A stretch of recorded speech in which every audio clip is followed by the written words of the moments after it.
Արսինե, ինչ է սպասում 2026-ում նրանց համար, ովքեր ծնվել են 4-ին, 13-ին, 22-ին, 31-ին։ 2026-ը նրանց համար, ովքեր ծնվել են 4-ին, 13-ին, 22-ին և 31-ին։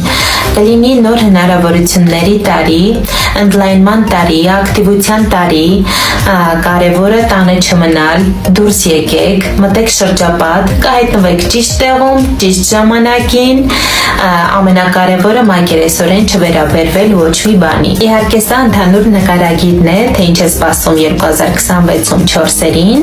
իսկ եթե ցանկանում եք անհատական իմանալ, ձեր անձնական տարին պետք է հաշվել, իսկ եթե չգիտեք հաշվել, իմ ռիլերում կա այդպիսի տեսանյութ, պարզ ես նկարագրում եմ քայլ առ քայլ, ինչպես հաշվել ձեր անձնական տարին։ Այդպես դուք ավելի հստակ կիմանաք ձեր անձնական տարում 2026-ում ինչ է սպասվում։